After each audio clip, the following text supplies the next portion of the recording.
Thank you to everyone who has been watching the videos. I do appreciate you. Yesterday, over Christmas at a friend's house, I was talking to someone who's quite wealthy, and we were talking about land possession again. And he was saying that he had bought property from someone who had a title, but their mother passed. And I said, from speaking to you, it sounded like it's an unregistered land that you had purchased. And lo and behold, he was showing me the paperwork. And I said, look at that word. It says unregistered. Unregistered land does not have a title.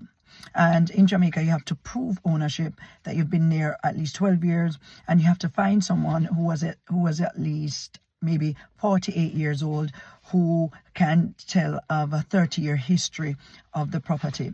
And then you go there with a survey, a diagram, as we like to say colloquially. You may have my diagram, but you have your survey report and your property taxes, and you go ahead to get title.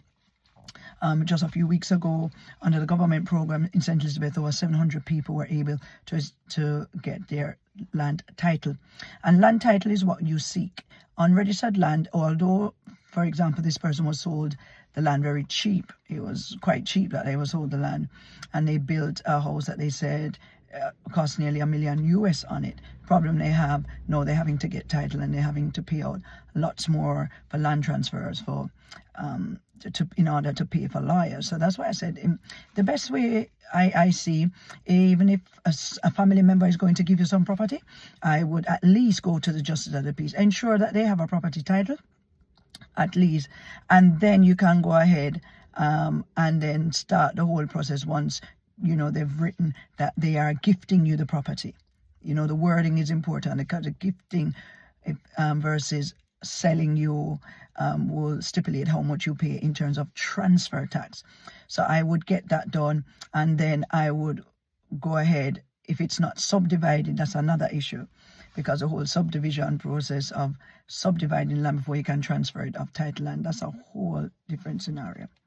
So at least I would have someone sign me a receipt or something to say that they're giving me the property, and then you can start the very long process of trying to get it transferred into the name after a subdivision. So again, as I was saying, even some people that have properties all around the world, can you imagine still falling into this trap? If the person doesn't have a land title in their name, it's for mama, or they don't have a land title, that's unregistered land, and we don't deal with that. That's another, it's cheaper, but it does take some time to get it in your name. So all the best. Peace out.